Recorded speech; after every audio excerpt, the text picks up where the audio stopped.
Do you guys remember Norway? You know, land of the Vikings, beautiful women, amazing landscapes. A huge transformation for Europe to make. They are now going into a multicultural mode, and Jews will be resented because of our leading role. But without that leading role and without that transformation, Europe will not survive. Well, this is Norway now.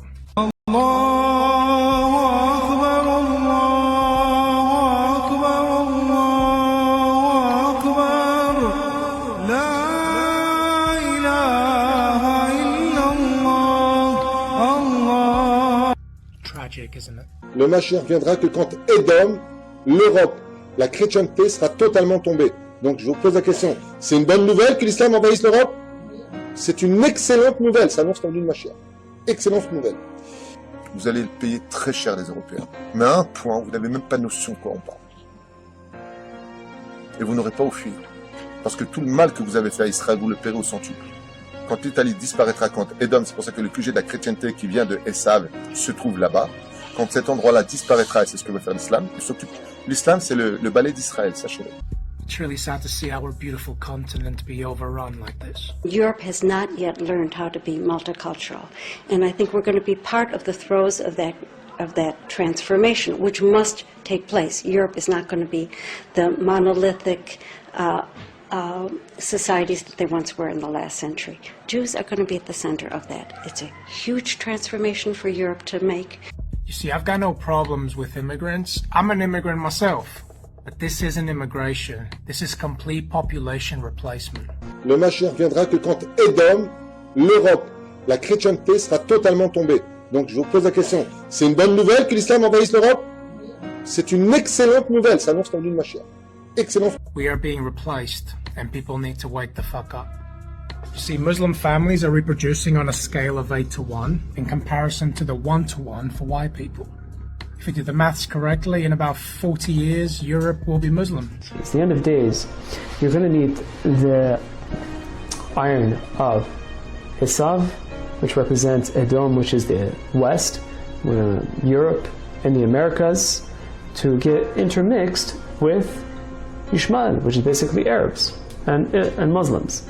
How in the world was this ever going to happen if not for this refugee crisis? At the end of days, you're going to have this intermixing between Esav, Edom, which is the West, and the East, which is the Muslims and the Arabs, making this through this influx into the world. And they're going to have children, you know, I don't want to say by the dozens, but they're going to have a far larger birth rate than the indigenous people there, and they're going to sort of conquer by number. And there are many different sources for this. One of them in Yehezkel, chapter 14, and many other sources as far as this is concerned, where it's mentioned very, very vividly what will happen to the Jews and what will happen to Yerushalayim and what will happen to the world at that time, where there will be many, many people killed and so on and so forth. So the idea of having these refugees come into Europe, it's no longer a matter of whether it's right or wrong. It's just simply a fulfillment of what it was meant to be all along. This is the fulfillment of, you know, the Chazal and the prophecies. This has to happen, and this is just another sign that we are nearing, you know, the completion of this tikkun of the entire world. And what do you think will happen to our laws when they're the majority?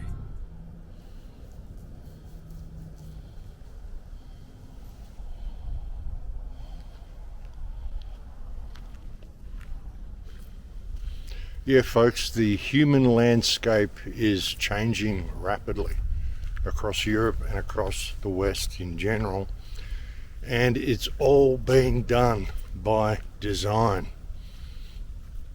All being done by design. I mean, as you saw there, they said Islam is the broom of Israel, and Israel is copying so much shit all over the world. Gen Z are completely awake to the lies of Israel. The whole Charlie Kirk thing, amazing how it's backfired. Hasn't done what they wanted it to do at all. They thought they'd be able to get rid of him. There'd be this whole tearful goodbye, complete with fireworks display at his funeral, whatever it was, that event they had where Erica Kirk was there all in the angelic white. Ben Shapiro saying he's going to take over and all sorts of stuff, and they're standing up for their dear friend who had been completely speaking out against Israel. Interesting how it all works, but it backfired on them. Candace Owens has been totally just going hard on it still. As I've said though, I mean, a lot of this stuff is a distraction from everything else. I mean, it's good in a way, it's backfired and people are waking up to what's going on. But it's a distraction from everything that's happening. I mean, the genocides that are going on, the genocide in Gaza, the genocide in Sudan, which is all being done by the same people. I mean, the people carrying out the genocide in Sudan are being supplied with weapons by Israel. So, you know, it's the same people, folks. It's always the same people. But there's that, and there's the whole replacement of Western populations. And it's even still people that I know who think the problem has been, one of the main problems that we've faced that's brought us to this point, has been white people. And these are people that I know that are pretty awake, and they still say, well, you know, it's kind of white liberals that have done all this. And no, it isn't. It's all been contrived.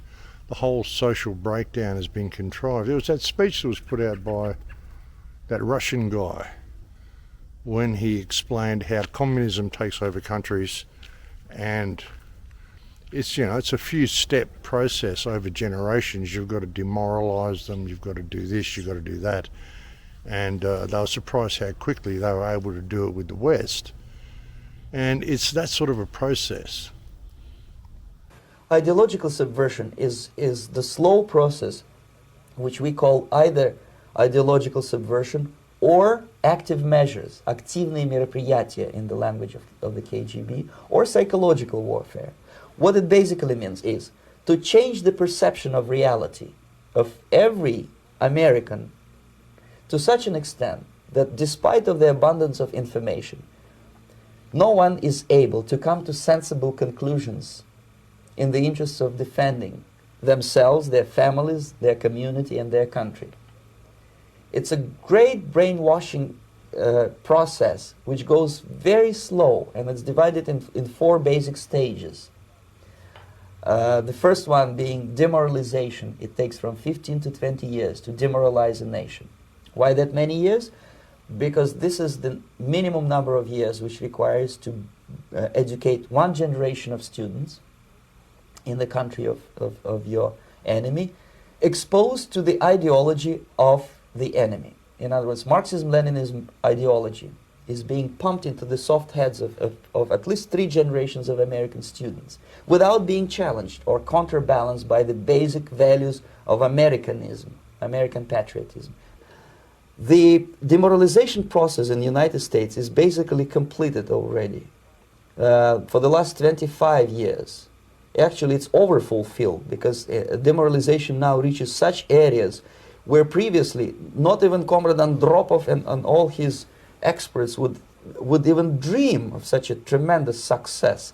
Most of it is done by Americans to Americans, thanks to lack of moral standards. As I mentioned before, exposure to true information does not matter anymore. A person who was demoralized is unable to assess true information. The facts tell nothing to him. Even if I shower him with information, with authentic proof, with documents, with pictures, even if I take him by force to the Soviet Union and show him concentration camp, he will refuse to believe it until he is going to receive a kick in his fat bottom. When a military boot crashes his balls, then he will understand, but not before that. That's the tragic of the situation of demoralization. The next stage is destabilization. This time, subverter does not care about your ideas and the patterns of your consumption. Whether you eat junk food and get fat and flabby, doesn't matter anymore. This time, and it takes only from 2 to 5 years to destabilize a nation, what matters is essentials: economy, foreign relations, defense systems. And you can see it quite clearly that in some areas, in such sensitive areas as defense and economy, the influence of Marxist-Leninist ideas in the United States is absolutely fantastic. I could never believe it 14 years ago when I landed in this part of the world that the process will go that fast. The next stage, of course, is crisis. It may take only up to 6 weeks to bring a country to the verge of crisis. You can see it in Central America now. And after crisis, with a violent change of power, structure, and economy, you have so-called the period of normalization. It may last indefinitely.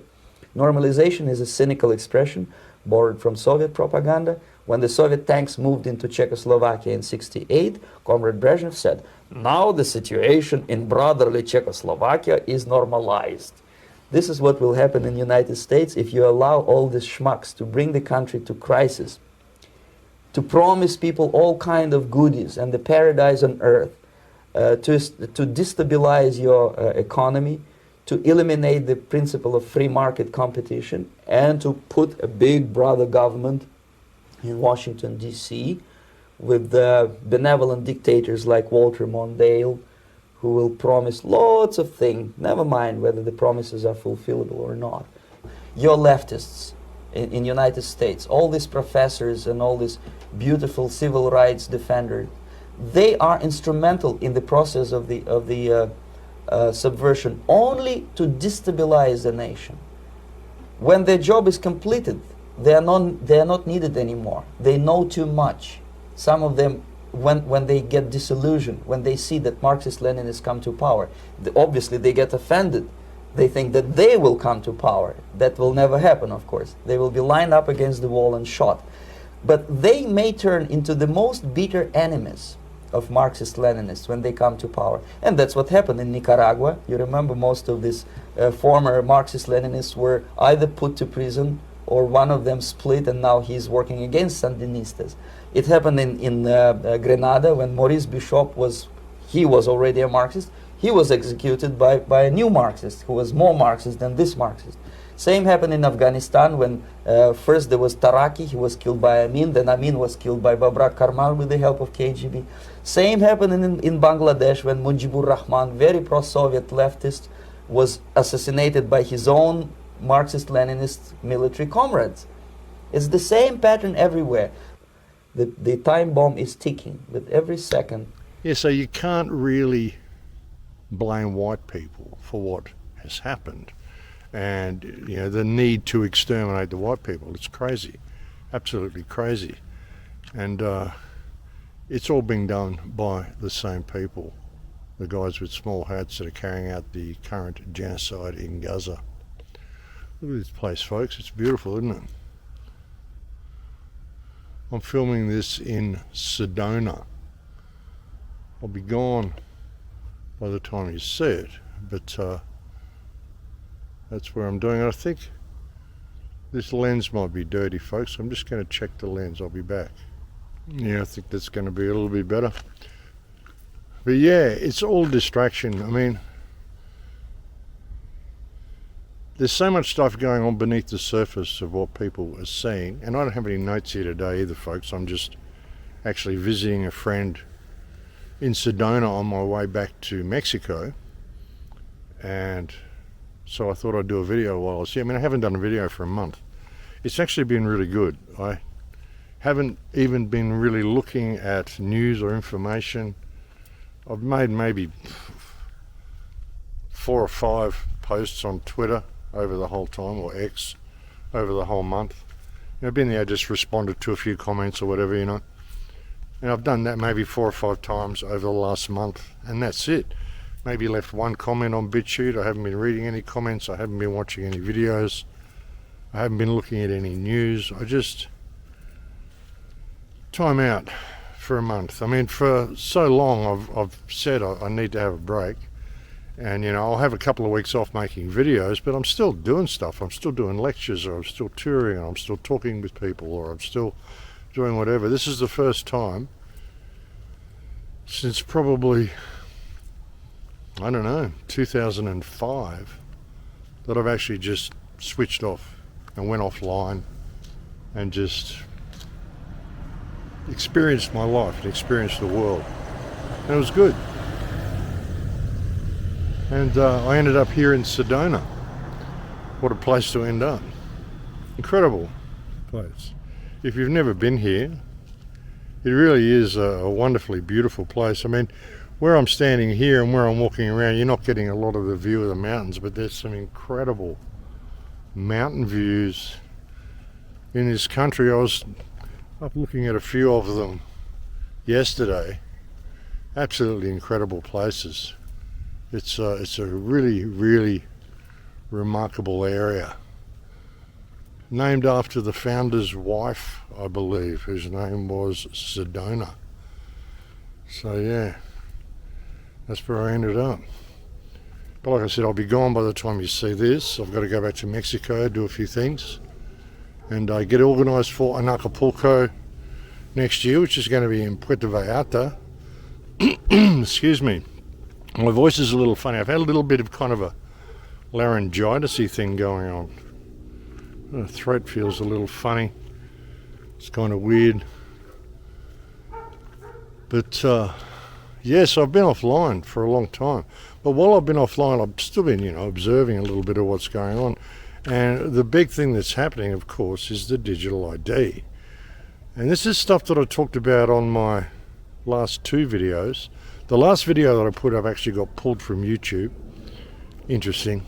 They let you back on there, and they start pulling your videos again. I didn't get a strike or anything like that. Didn't get any type of warning. I said, we've pulled your video because it was against our community guidelines or whatever.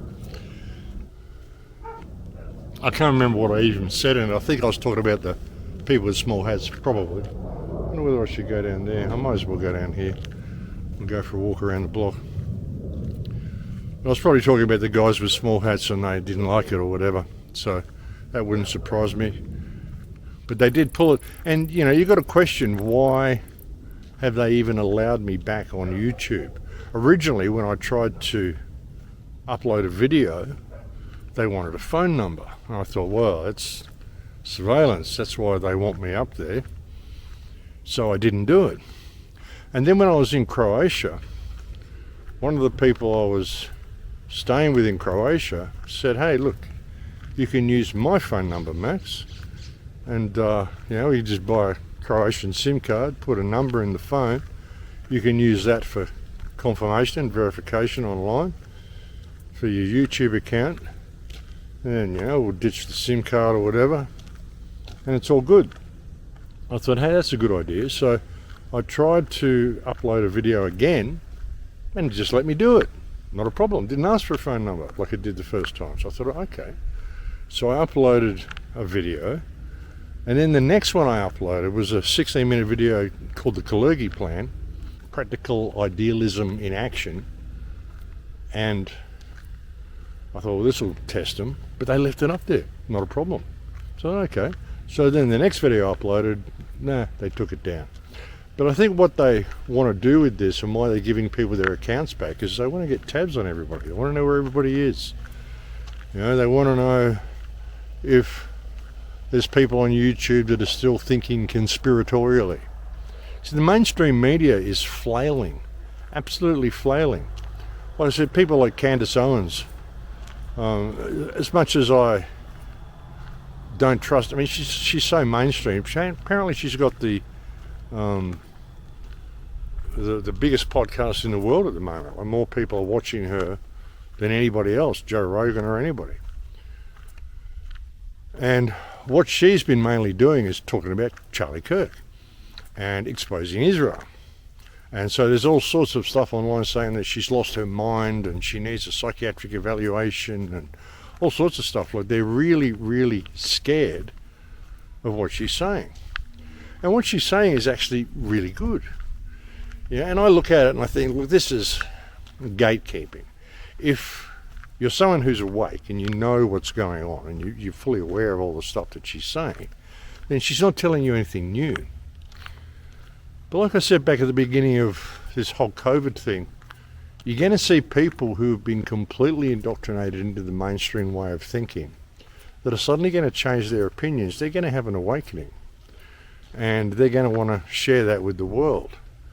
And when you look at what she's doing She's asking questions. She's not really saying this is what's going on, but she's asking questions. Wow, are they in control of everything? And do they control the narrative completely? Do they just create these false flag shootings and all sorts of stuff like that? And it's actually very clever. This is the way I've done videos for years and years. I've done videos where, I mean, I know what the answer is, but I've just asked the question during the video, during the radio show. And people would contact me and say, Max, I think I know the answer to that question. I'll go, that's all good. I already know the answer to the question. I just wanted you to ask the question, so you would discover the truth for yourself, because real truth must be realized. And I kind of see what Candace Owens is doing, and that's kind of what she's doing, which is interesting to watch this coming from someone that's kind of mainstream as Candace Owens. So there is the possibility that she is actually having a genuine awakening. But even if she isn't, she's certainly causing a lot of young people to ask the right questions. Look at this place, folks. It's beautiful, isn't it? Sedona. Very nice place. I don't know whether I want to walk down the main road here, but maybe I could. It's pretty relaxed down here, so maybe I could. But yeah, but through that, I mean, the whole Gen Z thing, they're not buying into the mainstream narrative at all. The mainstream media is literally flailing. They're getting no views. They got bots, pumping up views everywhere of pro-Israeli stuff. So much pro-Israeli propaganda all over X. You can see just how desperate they are. I don't know if I want to walk down the main road, but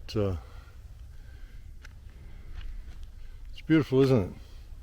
Sedona.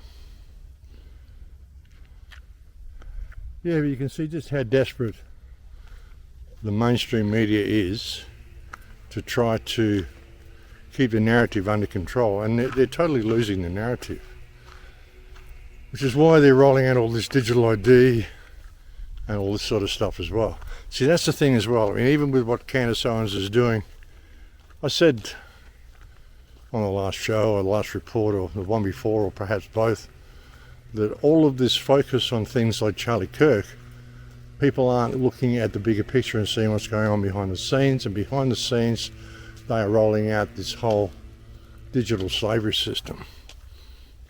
And they're doing it right now. Apple just announced that they are rolling out digital ID for iPhones, and how great and convenient it's going to be for everybody.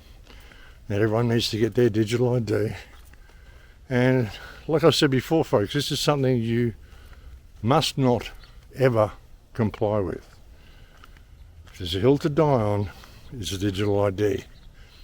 Once they've got your digital ID, and everything's linked up together, for your convenience, of course. Well, they started giving you passwords and all this shit to begin with, because it's all linked up together. And they want to give you all these passwords and all this stuff to make it inconvenient, so that you're going to want to get a digital ID. That's the whole plan. They set all this stuff in place, put this whole digital system up, and then make you need passwords and tell you how hackable it is, and make it all totally inconvenient. Two-step verification, which completely fucks you up everywhere you go. If you're someone who travels a lot, I mean, there's so many times that I travel and suddenly I can't access my email, or I can't access this because I'm sitting in an airport somewhere, or I'm in a foreign country, and the website will say, oh, look, we've detected that you're in a different location to what you are, so we need to verify who you are, so we're going to send you a text on a phone. And you're like, well, I don't have a freaking phone, and I'm in a foreign country anyway, so the phone doesn't work. So, it's ridiculous. So they do all this stuff to make it really inconvenient, so then you're just going to, wow, just a digital ID. And it's all done, it's all in one place, bang, scan a QR code and you're good to go. So it seems really good to a lot of people, but it's not.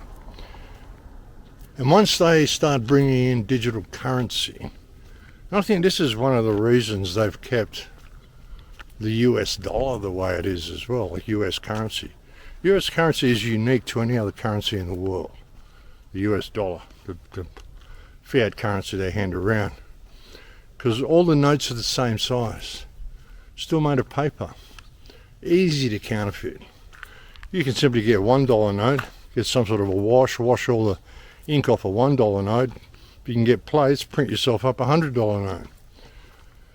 Same paper, same size, who's going to know?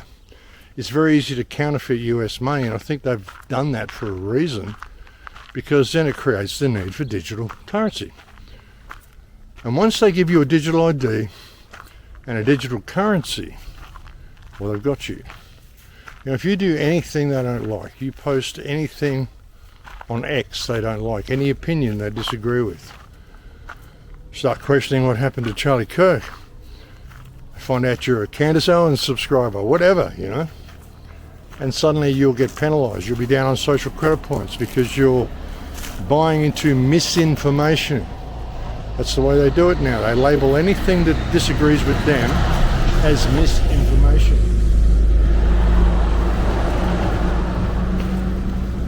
And suddenly, once you got your electric car, because all the petrol cars and gas cars have been banned and outlawed for climate change. So you got your digital currency, you got your digital electric car, you got your digital everything, your digital ID. They got surveillance shit up everywhere. Suddenly they tell you there's a lockdown, you can't go more than 5 kilometres from your home. If you try to go more than 5 kilometres from your home, all your stuff's going to stop working, your car will stop working, your digital ID will stop working, your digital cash will stop working. So, and if you say anything they don't like, well, they can just switch you off. Though they've done to like 23 million people, I think, in China now. They just switched them off. The Supreme Court has created a blacklist for so-called bad citizens, those whose ratings have dropped to 0. On it are companies, but also 23 million people to date. So you don't have access to public transport, you can't buy a house, or you can't do this, you can't do whatever. This is how they control you. This will be the ultimate slavery system. And if people allow this to come into place, then your children are not going to know what freedom was. They're not going to have any reference point. This is something that I said years ago.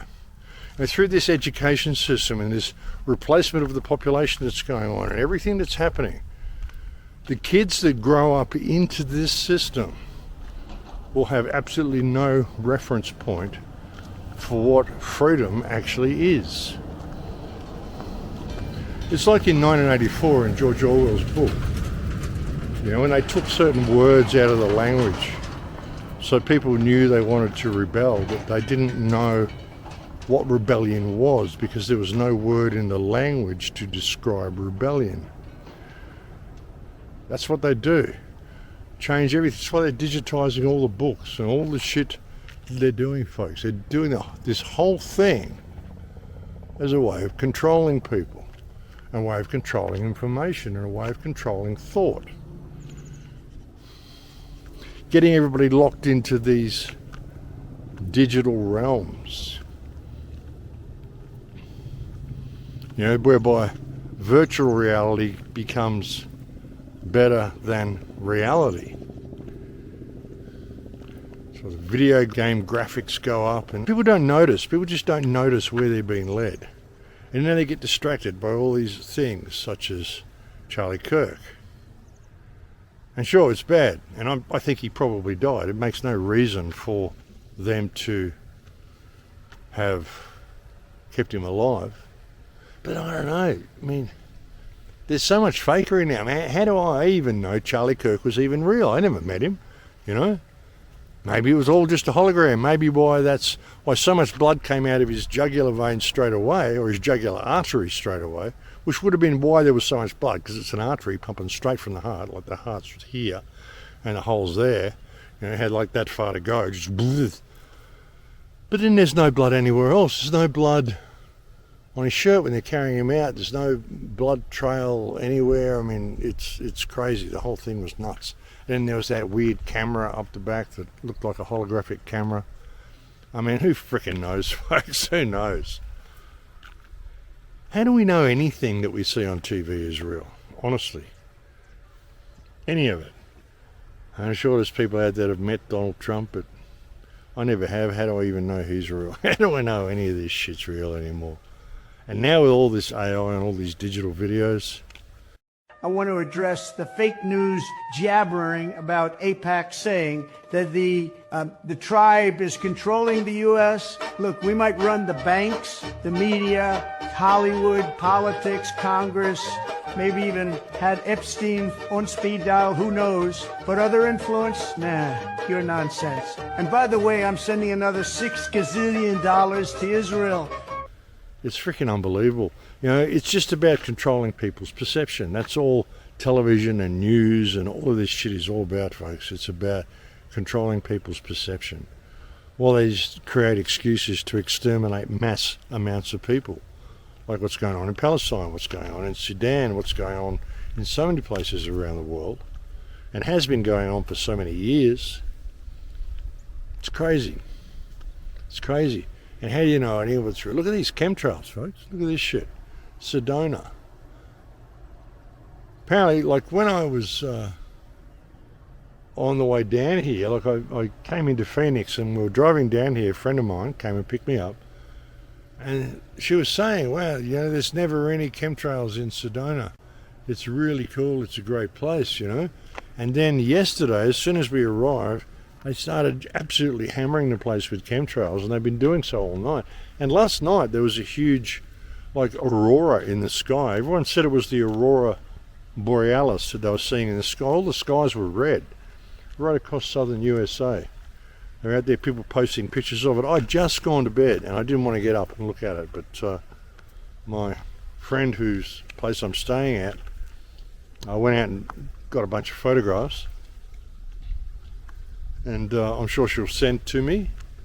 And but this isn't aurora borealis. This is something to do with the spraying. I mean, aurora borealis is like lines and streaks and like streams across the sky, streams of particles.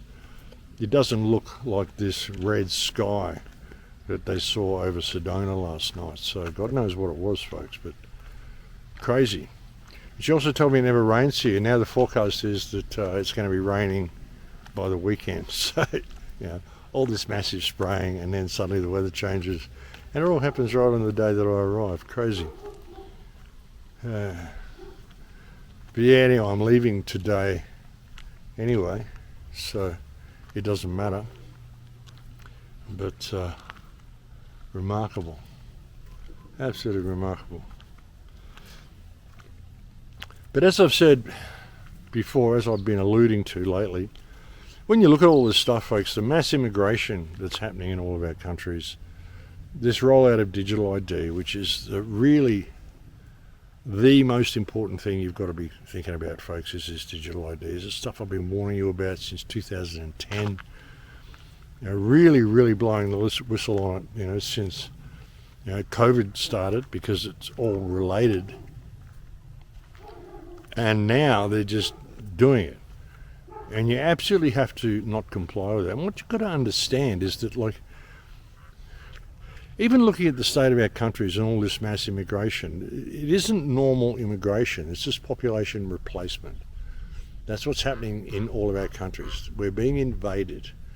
And the people that are allowing this to happen are the politicians that we elect to safeguard our nation.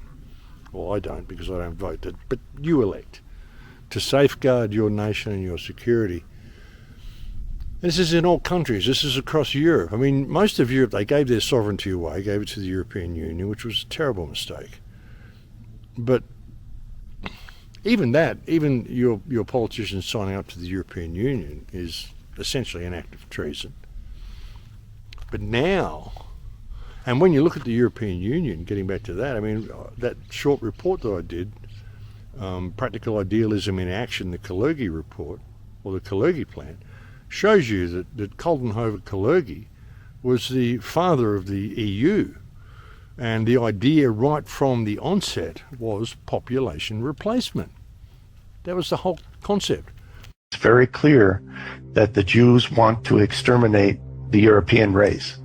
Richard Coudenhove-Kalergi, who is the father of the European Union and who was funded by the Jewish bankers Rothschild and Warburg. Now, this man wrote a book called Praktischer Idealismus in 1925, in which he stated that the Jews are a master race and that the Jews can only assume the throne of rule over the world by weakening the European race, and that the means to weakening the European race would be to dissolve all the European nations, destroy all their cultural heritage and their national traditions, and replace that with the European Union, and then to invite in Africans, Middle Easterners, and Asians to dilute the blood of Europeans through miscegenation to the point where they became a degenerate mixed race. That's what the Catalogued plan's all about. But they had to turn all of Europe into one entity in order to be able to pull it off. So, I mean, your government even signing up to the EU is essentially an act of treason.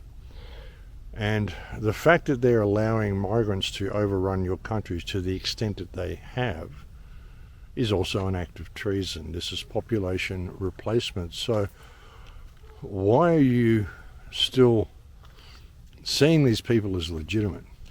And when you look at this, now people are waking up. People are waking up to what's going on with Charlie Kirk. People are waking up to population replacement. People are waking up to the corruption of the system itself. I mean, it's corrupt in every single way.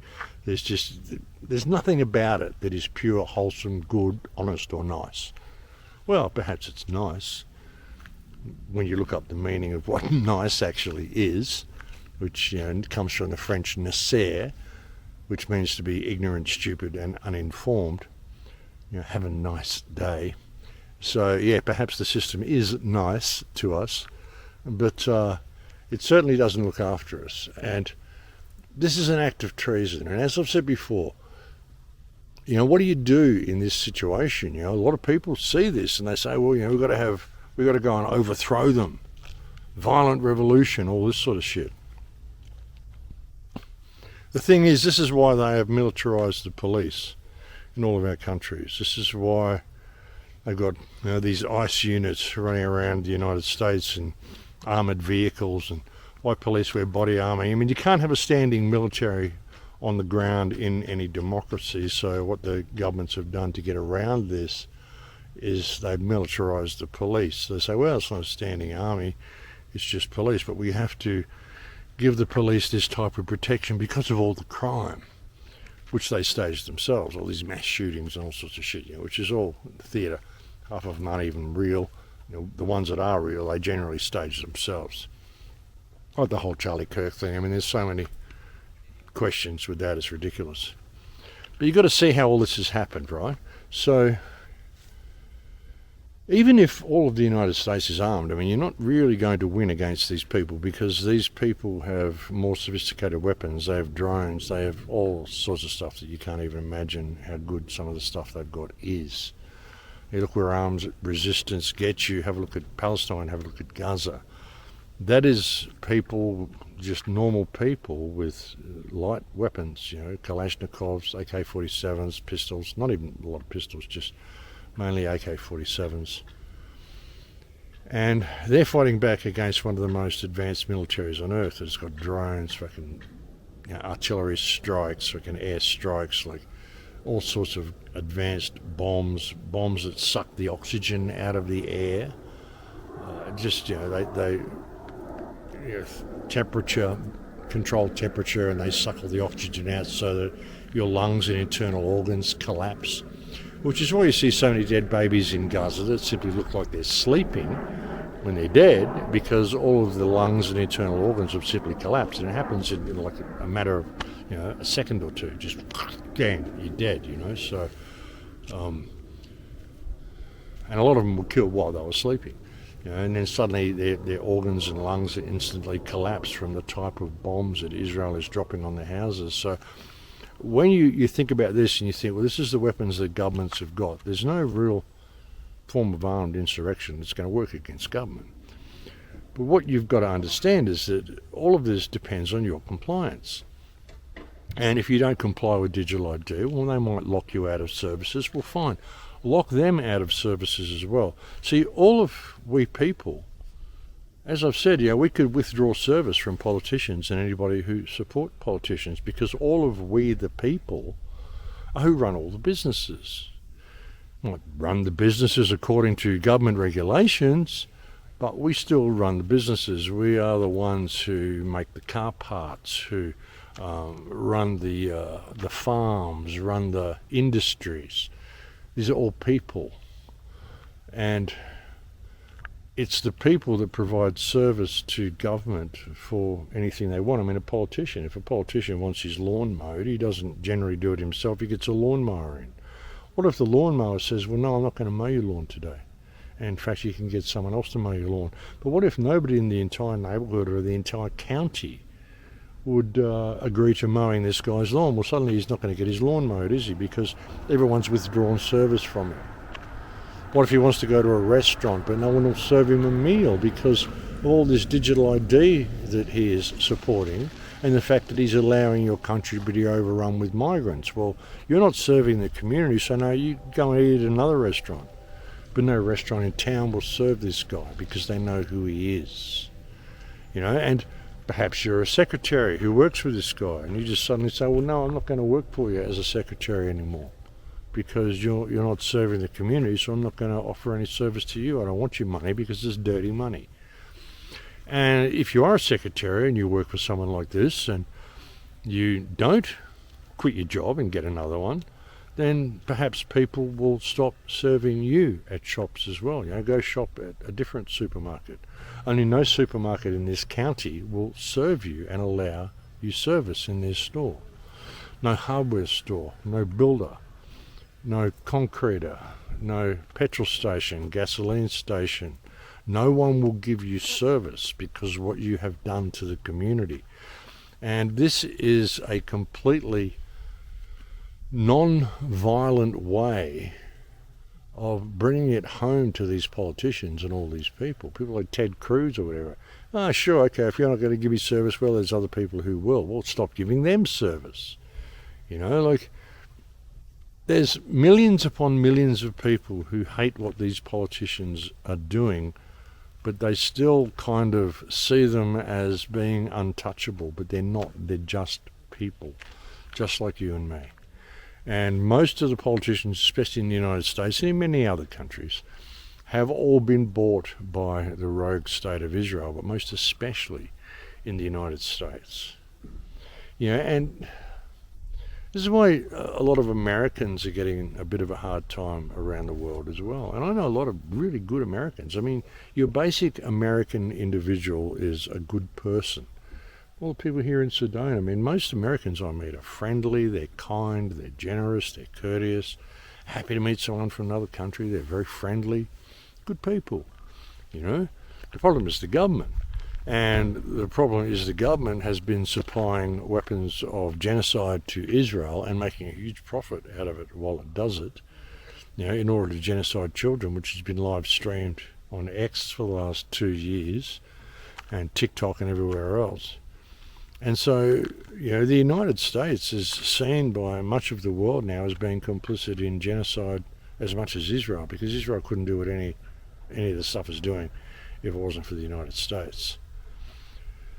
People like Leonardo DiCaprio wants to go and build a hotel in Gaza. I mean, you want to go and build a resort on the bones of murdered children, you fucking parasite. Unbelievable, And Jared Kushner's got all these real estate contracts for Gaza, and I told you the ceasefire was bullshit. Israel was going to break it. They've moved the yellow line again and again and again.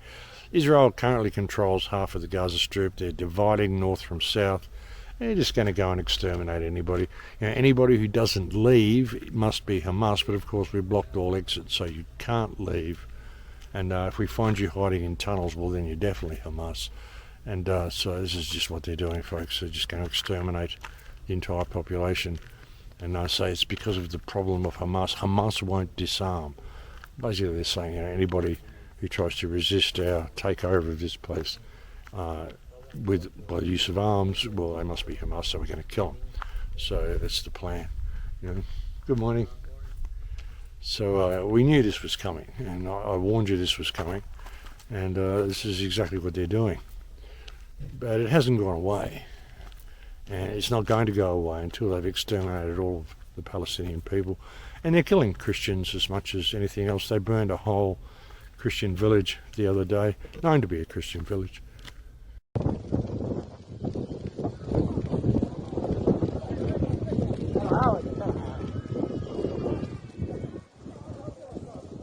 They burned it because that's what they do.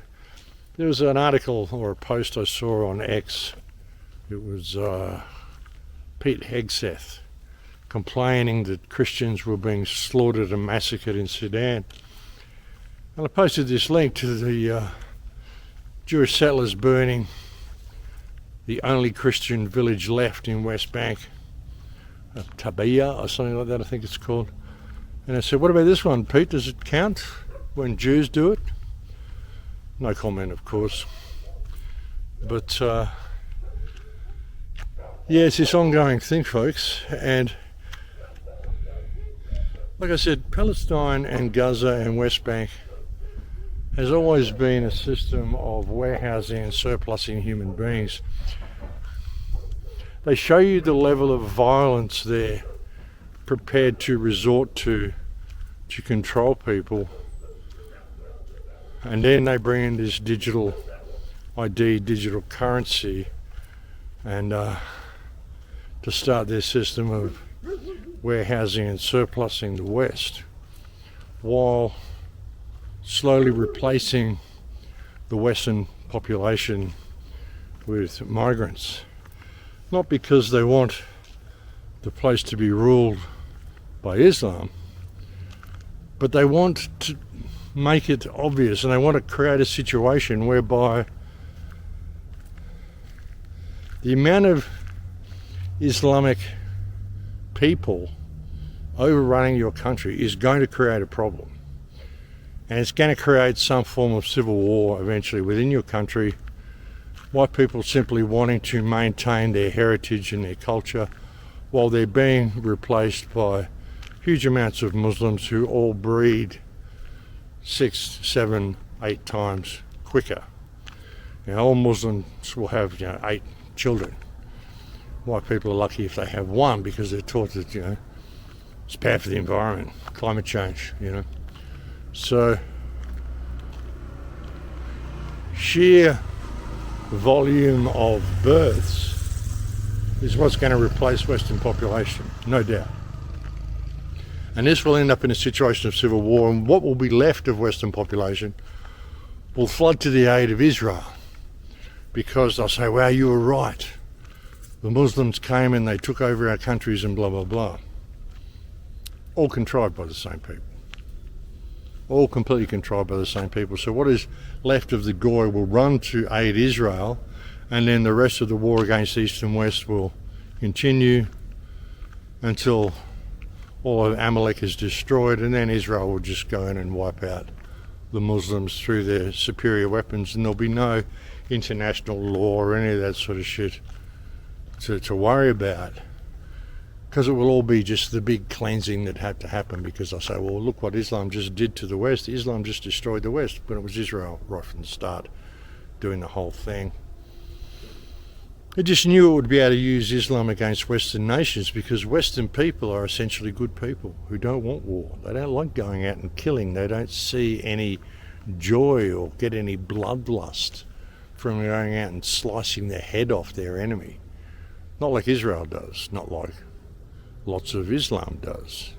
They revel in that sort of stuff, where as white people really just want to get along, be creative, see what we could do. I mean, a lot of white people, it may not seem that way, but a lot of them are pretty spiritually based as far as their regard for humanity are. You don't see that in a lot of other cultures. You certainly don't see it in Judaism. You don't see it in any religious-based society. So, yeah. So you look at all that, folks, and you think, well, who's responsible? Well, it's our politicians. And if people aren't going to stand up and they're not going to fight back and they're not going to do whatever, and again, I don't think civil war will lead us anywhere. I mean, sure, I think you should protect yourself and defend yourself and all that sort of stuff, and you need to. But you've got to remove all support away from the politicians, away from the people that have done this. Even the products, stop buying Jewish Israeli products, stop supporting their system, stop voting, stop supporting these people in any way, shape or form. Don't sell them gasoline. Don't work for them. Don't be their secretary. Don't build their homes. Don't fix their cars. Don't sell them food. Don't let them shop at your supermarket. Don't use their digital system. Don't sign up for your own slavery. And do it by just willful ignorance of them even existing. You know, as far as I'm concerned, they don't exist. The whole concept of government is just an idea. It's a meme. It's a concept. You know, you need to do what you're told because it says so in this book. And this book pretends to be law when there's really only one law, which is God's law, which is do no harm. It's really simple. You know, I've got through my whole life and made it to 68 years old by simply ignoring them. And as far as I'm concerned, they don't exist. Their system exists only so much as I get the tools that I need to have freedom of movement. So I can step with 1 foot in and 1 foot out. But that's only really a toe in. Because all I've got is a driver's license, a passport, and registration on my car. I have that so that I can drive the car and not get stopped every 5 minutes by some idiot. I want freedom of movement. I've got a passport because I like to travel and I want freedom of movement. And that's it. My bank is an online bank, not really affiliated with any country. I'd like to. I don't know how to get away from needing money, unfortunately. So you know, you've got to have something like that. But you know, there's just really nothing that I do that involves me with the system, apart from having the documents that I need to be able to just slip through the cracks and continue to have freedom of movement. That's it. And I've got to 68 years old without ever voting, living in a country where voting is compulsory. You get fined if you don't vote. I've never voted, never been fined for not voting. I've never owned a credit card. The only reason I have a cell phone is so I could actually open a bank account. The only reason I use it is to sometimes catch an Uber when I'm traveling in the United States, and that's it. I've never made a phone call and text anybody on it. I don't even use WhatsApp on the phone. I don't use any of this shit on the phone. I have it because I was forced to have it in order to have a bank account, because without a bank account I can't live. So, you know, you got to step out of the system as much as you can, and it's actually quite easy to do. The problem is that they've digitized everything. They've got so many people so used to using credit cards to do shopping and all this sort of stuff that it's, and they've made it, you know, like if you travel, like I said, it's you know, two-factor identification, all this sort of bullshit, which I don't have on anything, which really makes it difficult to travel. So, and the only reason it makes it difficult for me to travel is because other people go along with all this sort of shit. It's a problem, see, that's, you know, if you comply with their digital system and you sign up for a digital ID, you're helping lead the rest of the world off the cliff. Yeah, that's not good. So, but there are ways, folks. There are ways. You know, you've just got to be yourself. Refuse to acknowledge these people exist. Don't give service to anybody who supports this system. Refuse their digital ID with everything you've got. Just say no. Oh, you've got to get your digital ID here. No, I won't be doing that. I'll just be travelling the way I am because I still have my original documents, which have been good for the last 100 years.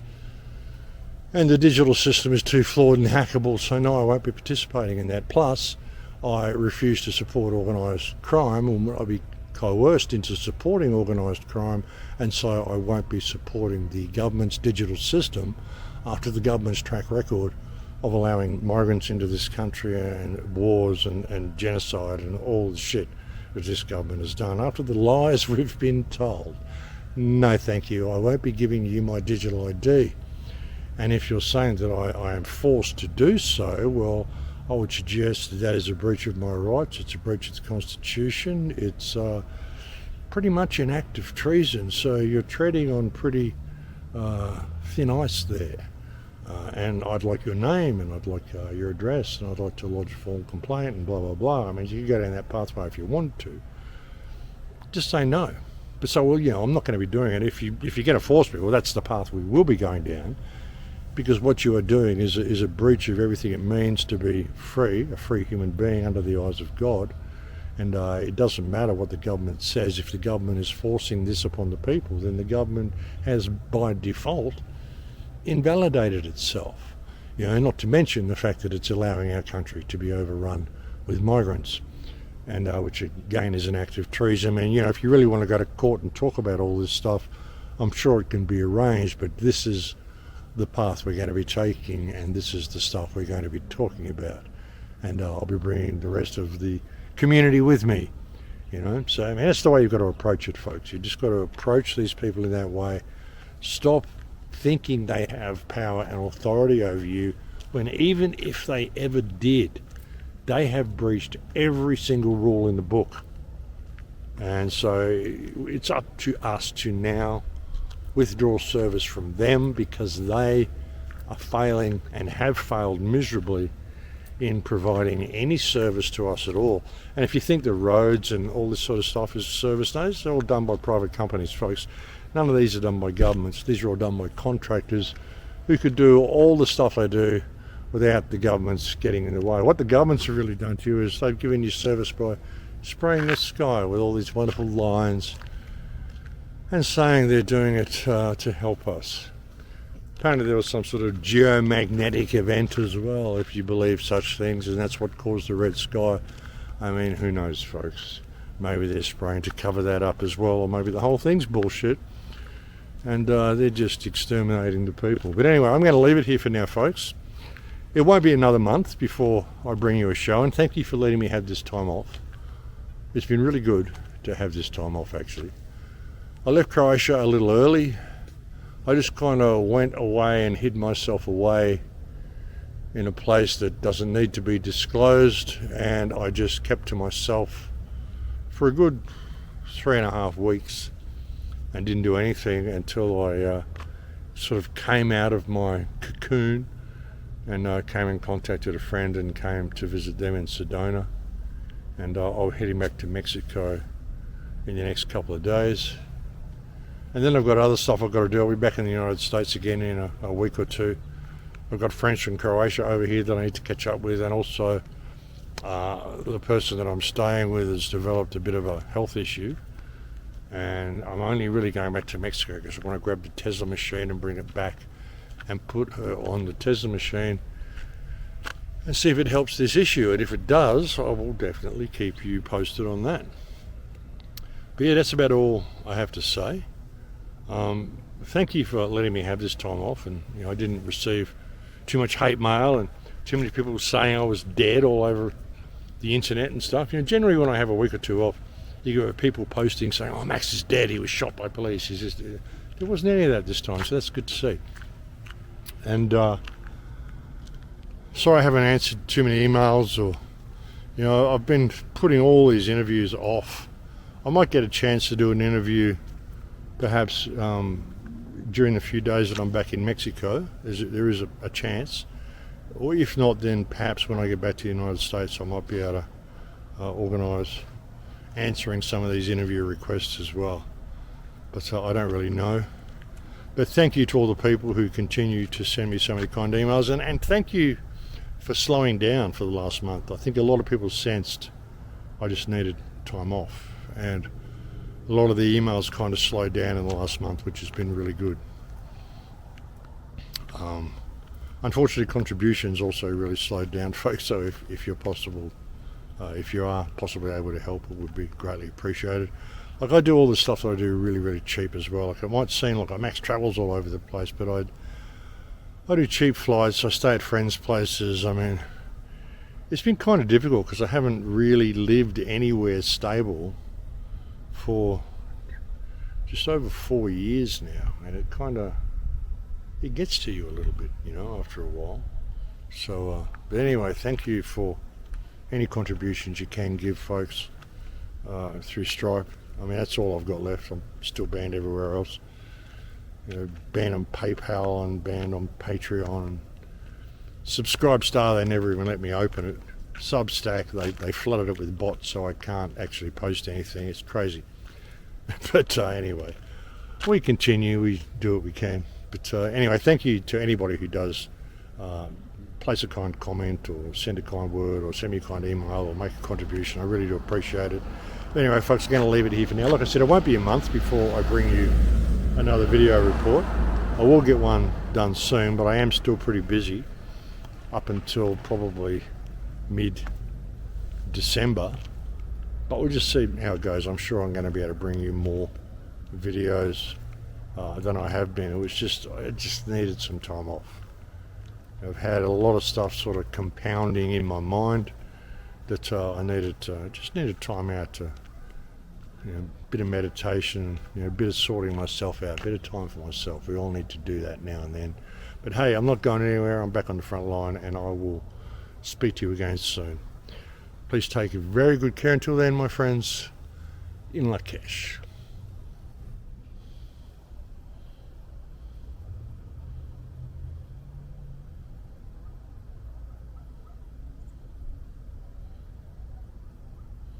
It really is a spectacular landscape, isn't it? My name is Shmuley, and today we're launching Shabbat, our humanoid for the home. Shabbat, yeah, the new at-home robot. You live with a robot now? Yeah, I mean, now I can do my laundry on the Sabbath. He does my taxes every quarter. I just go to work, and he takes care of all the schlepping, buddy. Oy vey, you gotta be kidding me. No.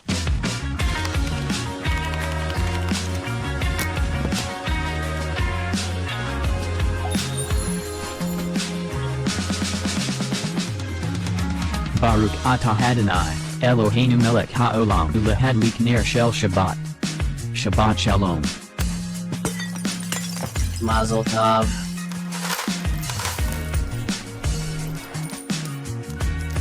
Are you sure this is okay? Yes. Please proceed as you wish.